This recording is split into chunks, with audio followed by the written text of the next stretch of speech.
Tonight, we are entering one of the most unforgettable stories in the book of Daniel. The night Daniel was thrown into a den of lions, sealed inside by royal command, and left there until morning. But before we reach the darkness of that den, we need to understand who Daniel was. Because this story is not about a random man facing wild beasts. It is about a faithful exile who had already lived through the collapse of his world.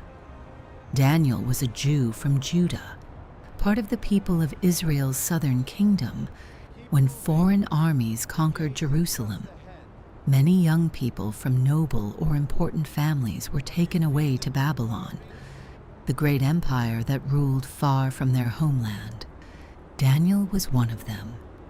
He grew up far from the city of his people, far from the temple, far from the land where his faith had first been formed.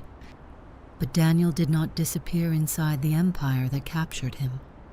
Over time, he became known for wisdom, discipline, and unusual faithfulness. He served in the courts of foreign kings, not as a warrior, not as a prophet shouting in the streets, but as a trusted official inside the machinery of empire. He read dreams, interpreted mysteries, advised rulers, and carried responsibility in places where power was dangerous and loyalty was constantly tested. And yet, beneath all of that, Daniel remained a servant of the God of Israel. That is why the deeper mystery of this story is not only that Daniel survived. The deeper question is why he had to go into the den at all. He did not escape the accusation. He did not avoid the sentence. He was not rescued before the stone was rolled over the mouth of the den. He went all the way down.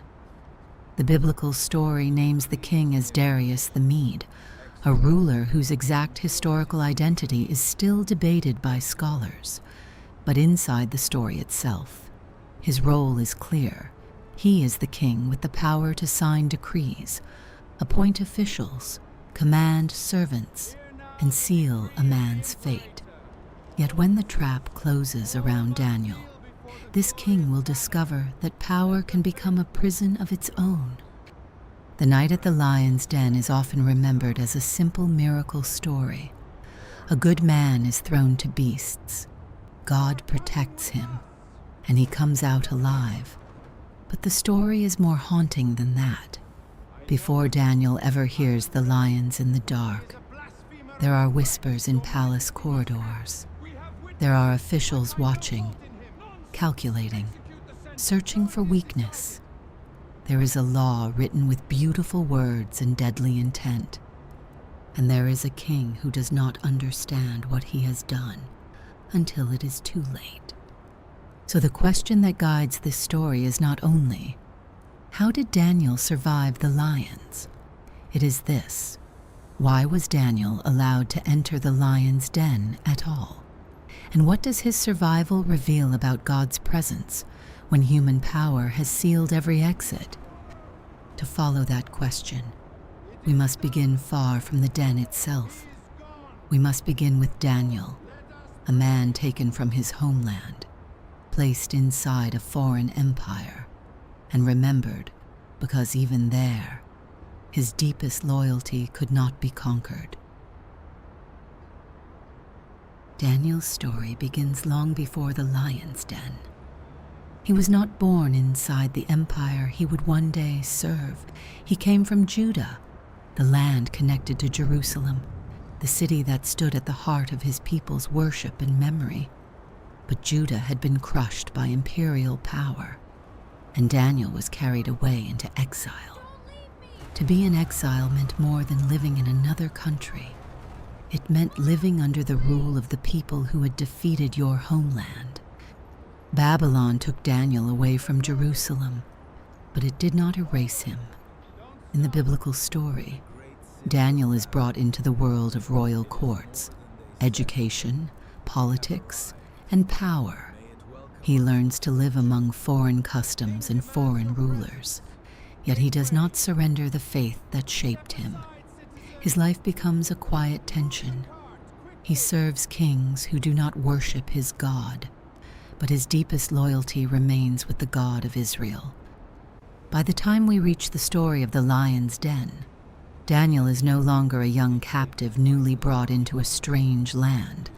He has lived through courts, rulers, dangers, and years of service. He has become known for wisdom, discipline, and trustworthiness. The biblical text presents him as a man whose character has been tested over time, not in one dramatic moment, but through a long life of faithfulness. That detail matters because Daniel is not moving toward the lions as a reckless young man looking for conflict. He is an experienced servant of the empire, someone trusted with serious responsibility. He knows how power works. He knows what royal courts can do. He knows that a careless word, a jealous official, or a signed decree can change a person's life overnight. The biblical text says Daniel was placed among the high officials of the kingdom. These were not symbolic positions. They were roles of administration, oversight, and responsibility. The kind of work that kept a vast empire functioning through taxes, reports, governors, and royal interests spread across many lands. Daniel stood inside that system, but he was not absorbed by it. He served the king well, yet his deepest loyalty did not belong to the palace. He could write reports, manage affairs, and speak with authority. But beneath all of it, there remained a life anchored somewhere beyond the empire's reach. The story says Daniel distinguished himself above the other officials because an excellent spirit was in him. The king noticed. Darius considered setting him over the whole kingdom, raising him above the other administrators. In the eyes of the court, this was more than promotion. It was a shift in power. And that was where the danger began. In ancient courts, favor could be as dangerous as failure. A man lifted too high became visible from every side. Those who had stood beside him could begin to see him as a threat. Those who wanted influence could feel their own importance shrinking as Daniel rose. So the officials began to search. They looked for corruption. They looked for negligence. They looked for something hidden in Daniel's work, something they could bring before the king and turn into accusation. Perhaps they examined his decisions. Perhaps they watched his habits. Perhaps they listened for complaints from those under his authority. The biblical text does not describe every detail of their search, but it gives the result with striking clarity. They could find no ground for accusation. Daniel was faithful. He was not corrupt. He was not careless. That is what makes the story so unsettling. Daniel is not moving toward the lions because he has failed. He is moving toward the lions because his enemies cannot make him look guilty. His integrity, the very thing that should have protected him, becomes the thing that makes him unbearable to those who want him removed. The officials finally understand that ordinary accusation will not work. They cannot destroy Daniel through his public service, because his service gives them nothing. They cannot accuse him of dishonesty, because there is no dishonesty to expose. They cannot accuse him of disloyalty to the king and his duties, because the king trusts him. So they turn toward the one place where Daniel is predictable, his devotion to God. This is the first dark reversal of the story. Daniel's enemies do not find a weakness. They find his strength, and they decide to weaponize it. They know Daniel's faith is not decoration. It is not a private idea he can put aside when danger comes. It is a pattern of life, steady enough that his enemies can build a trap around it. The story has not reached the den yet, but already the walls are beginning to close. A man no one can accuse is about to be condemned for the one thing he will not stop doing. And somewhere in the palace, the officials begin to shape their plan. The trap they design is not crude. It does not begin with violence. It begins with flattery. The officials come before Darius with a proposal that sounds like honor. They suggest that the king establish a royal decree for 30 days. No one in the kingdom should make a petition to any god or any human except the king. Anyone who disobeys will be thrown into the den of lions. To a modern listener, the decree may sound strange, but inside the world of ancient empire, kings were surrounded by ceremony, loyalty, and public displays of authority. A decree like this would place Darius at the center of devotion and petition. If only for a limited time, it would make his rule visible. It would make obedience measurable. It would turn political loyalty into a sacred performance. But beneath the surface, the proposal has another purpose. It is not really about honoring Darius.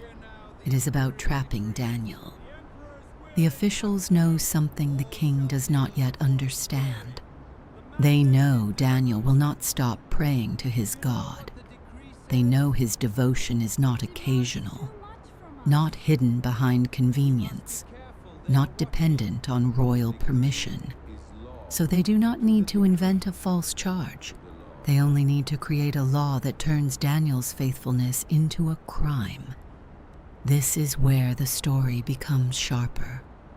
Daniel is not caught in a moment of weakness.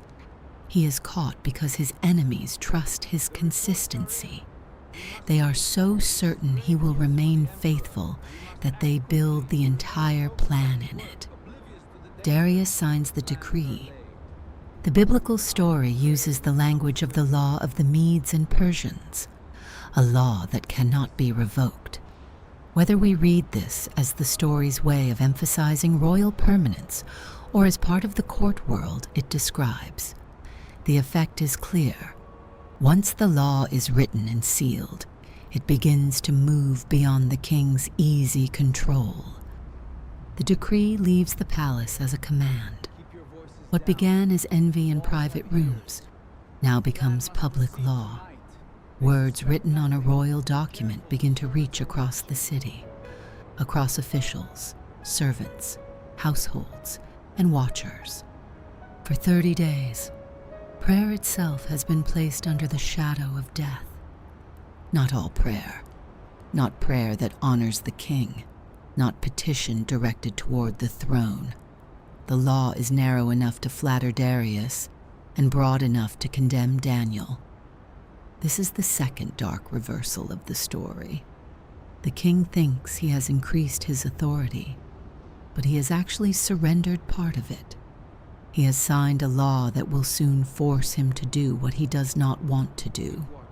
He has allowed others to use his power against the man he trusts. The officials understand this before he does. Their plan depends on speed and certainty. They do not need to wait long. They know where Daniel will be. They know what he will do. They know that when the time of prayer comes, Daniel's loyalty will not bend itself around the decree. This is not because Daniel is reckless. The biblical text does not present him as a man trying to provoke arrest. He does not gather a crowd. He does not turn prayer into public theater. He does not storm the court with a speech against the king. He simply continues. That is what makes the coming scene so powerful. The empire has changed the law around him. His enemies have turned his daily devotion into evidence. The king has unknowingly signed the path to the den. But Daniel's next movement is not toward a weapon, not toward escape, not toward negotiation. It is toward an open window. When Daniel learns that the decree has been signed, he goes home. This detail matters. The story does not rush him immediately to accusation or punishment. It pauses in a private place, away from the king, away from the officials, away from the machinery of law. Daniel enters the space where his life before God has already been formed. His windows are open toward Jerusalem.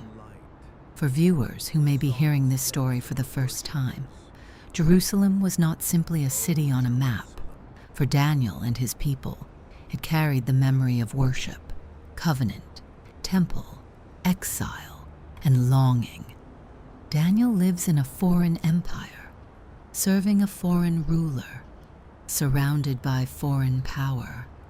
But when he prays, his body turns toward the place that reminds him who he is before God. The biblical text says he kneels and prays 3 times a day, giving thanks before his God, as he had done previously. Those final words are quiet, but they carry enormous weight. Daniel does not begin praying because of the crisis. He does not invent courage in one dramatic moment. He continues a rhythm that already existed before the law threatened him. This is not a loud rebellion. It is a steady life refusing to become something else. Imagine the room in stillness.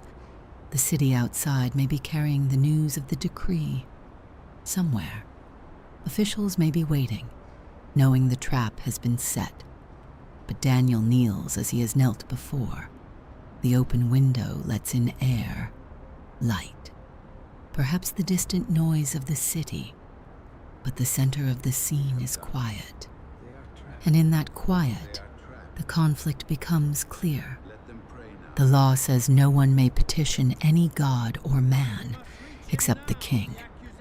Daniel's body says his life does not belong entirely to the king. His enemies have tried to force him into a choice between survival and faithfulness.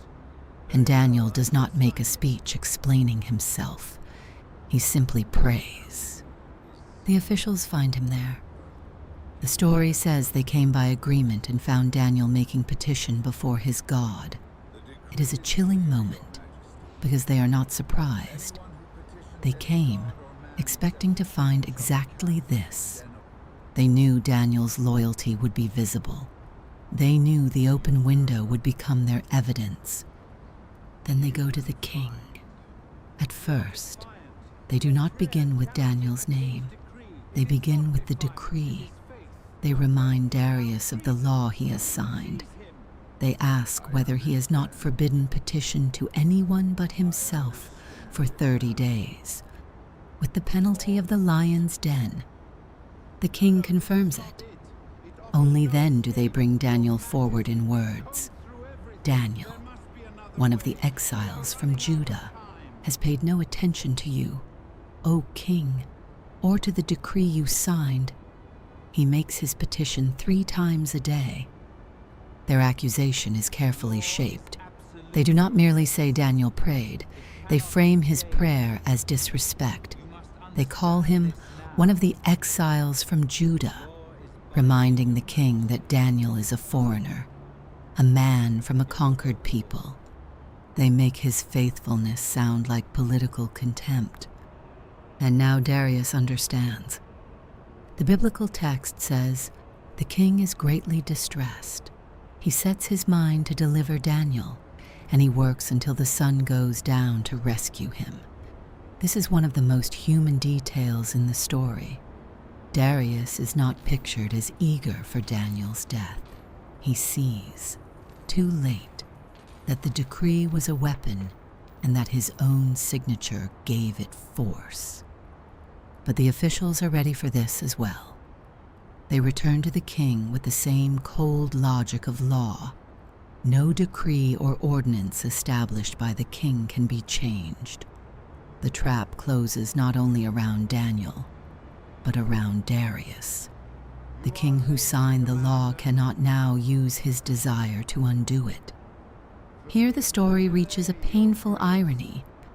Daniel, the condemned man, appears inwardly free. Darius, the king, appears trapped. Daniel has chosen faithfulness with open eyes. Darius has been carried by pride, flattery, and carelessness into a place where his crown cannot save the man he values. The sun lowers. The time for searching is over. The law stands. The accusation has succeeded. The king has no answer left that the empire will accept. Daniel must be taken to the den. The lion's den is not described in elaborate detail by the biblical text, and that restraint matters. We are not told its exact shape, how deep it was, how many lions were inside, or what Daniel saw when he was lowered or thrown into the darkness. The story gives only what is needed. Daniel is placed where death is expected, and human power closes the entrance behind him. Before that happens, Darius speaks to him. May your God, whom you serve continually, deliver you. It is not a command. It is not a royal rescue. It is a hope spoken by a king who has run out of power. Darius cannot save Daniel, but he knows something about Daniel's life. He knows Daniel serves his God continually. Even the king who signed the deadly decree can see that Daniel's faith is not a passing habit. Then Daniel is thrown into the den. The story that began with political envy now descends into stone, darkness, and animal breath. The polished surfaces of the palace are gone. The arguments of officials are gone. The king's efforts are gone. Daniel is placed beyond the reach of court procedure, beyond appeals, beyond human help. A stone is brought and laid over the mouth of the den.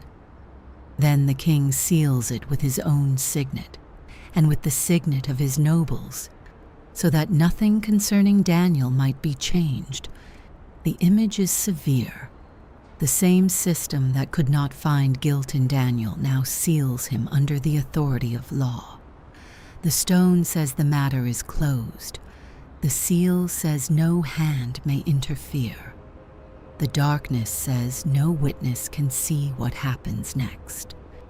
And this is the heart of the documentary's mystery. If God is with Daniel, why does Daniel still enter the den? The story does not answer by explaining everything in advance. It allows the night to fall. It allows the stone to remain. It allows Daniel to disappear from human sight. What happens inside the den is mostly hidden from us. Later, Daniel will say that God sent his angel and shut the mouths of the lions. That is what the biblical text gives us. It does not describe the angel's appearance. It does not give us Daniel's words in the night. It does not show us every movement in the darkness. And perhaps that silence is part of the power. The deepest act of God in this story takes place where no official can observe it, where no king can control it, where no enemy can interfere with it. The miracle is not performed for the crowd while they watch.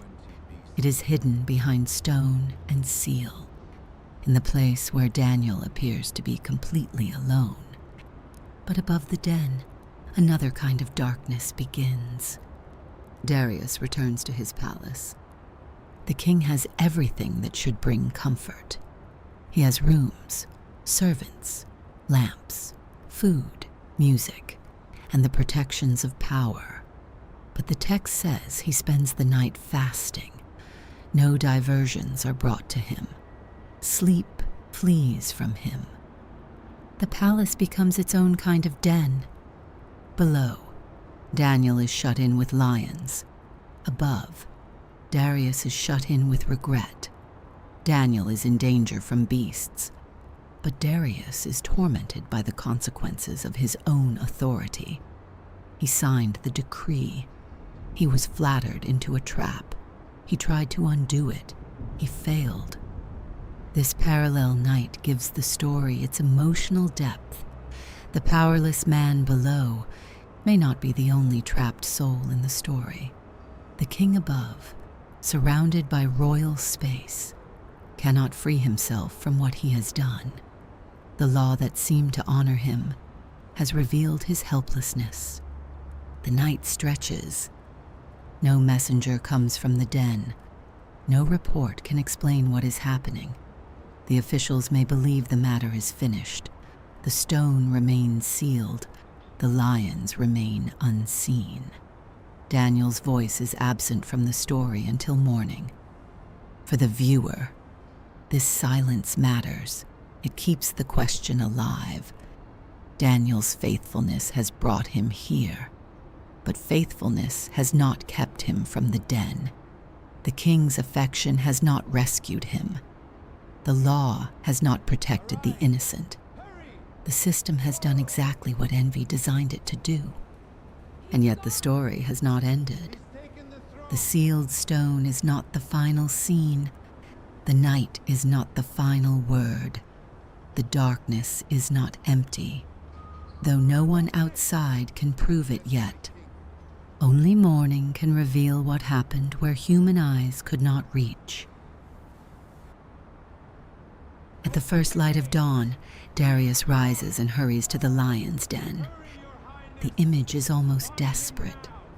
This is not the slow movement of a king making a formal inspection. This is a man who has spent the night awake, carrying one question through the darkness. Has Daniel's God done what the king could not do? He reaches the den and cries out in anguish, "Daniel, servant of the living God, has your God, whom you serve continually, been able to deliver you from the lions?" The question echoes into the sealed place. It carries fear, hope, guilt, and astonishment all at once. Darius does not ask whether Daniel found a way to survive. He asks whether Daniel's God was able to deliver him. By dawn, the king understands that if Daniel is alive, the explanation will not come from royal power. Then a voice answers from the darkness, "O king, live forever." Daniel is alive. The moment is quiet and immense. The man whom the law had condemned speaks with honor to the king who could not save him. He does not emerge first with rage. He does not begin with accusation. He testifies to what happened beyond the reach of the palace. "My God sent his angel and shut the lions' mouths, and they have not harmed me." This is the only window the story gives us into the night. Daniel says God acted. God sent his angel. The mouths of the lions were shut. The place of death became a place of preservation. The king orders Daniel lifted from the den. When he is brought up, no wound is found on him. The detail is simple, but it carries the full reversal. The lions were real. The den was real. The danger was real. Daniel was not merely lucky, not half destroyed, not barely dragged out of death. He is found unharmed. The stone that sealed him in now opens to witness. What had been hidden in the night becomes visible at dawn. The officials thought they had built a perfect trap. They had used law, royal pride, public decree, and sealed authority. They had removed every human escape. But the story reveals that the absence of human escape was not the absence of God. This is not a story where Daniel avoids darkness. It is a story where Daniel is kept within it. The aftermath is severe. The biblical text says Daniel's accusers are thrown into the den, and the lions overpower them. For a modern audience, this detail may feel harsh, but within the story it functions as a reversal of the false accusation. The fate they designed for Daniel falls back on them. The trap they built becomes the place where their own violence is exposed. Yet the emotional center should remain with Daniel's deliverance and Darius's recognition. the king issues another decree, and this one reverses the meaning of the first. The first decree tried to silence prayer to anyone but the king. The second acknowledges the God of Daniel as living and enduring. The empire's law once sent Daniel down into the den. Now the king's words point beyond the empire itself. This does not erase the mystery. Daniel still spent the night below the stone. He still entered the place of death. He still passed through hours no one else could see. But now the morning has revealed something the night concealed. Human power could accuse him, sentence him, and seal him away. It could not decide what God would do in the darkness. And this is why the story continues to hold its force. Daniel's survival is not only a rescue from lions, it is a revelation that the most decisive part of the story may happen after every visible door has closed, after every authority has spoken, after the stone has been sealed and the world assumes nothing more can change. Daniel walks out of the den, not as a warrior who defeated beasts, but as a witness. His body carries no wound, but his story carries the mark of the night. He went into the place no one could enter for him. He came out with a testimony no one could manufacture. God did not stop the den from receiving him. God met him there. And so the story returns to its first image, a sealed den, a sleepless king, and a voice at dawn. Daniel's night with the lions is not only a story about survival, it is a story about the strange path of faithfulness through a world of power, envy, law, and fear. Daniel does not control the court. He does not control the decree. He does not control the king's weakness or his enemy's hatred. He controls only the faithfulness of his own prayer. And even that faithfulness does not keep him from the den. That may be the most unsettling and sacred part of the story. Daniel is not spared the accusation. He is not spared the sentence. He is not spared the stone, the seal, or the long silence of night. The biblical story allows him to go all the way into the place where human help ends. But it also insists that the den was not empty. The king could not see it. The officials could not control it. The sealed stone could not prevent it. Somewhere in the darkness, beyond the reach of royal law, God was present. When morning came, Daniel's voice rose from the place that was supposed to have swallowed him. The man no one could accuse had been carried through the night no one could witness, and the king, who could not sleep, learned that there was a power greater than the decree he had signed. Daniel walked out of the lion's den, but the deeper meaning is not simply that he escaped death. It is that the place everyone thought was the end became the place where God's hidden faithfulness was revealed. The stone had been sealed. The night had been long. The lions had been real. But they did not have the final word.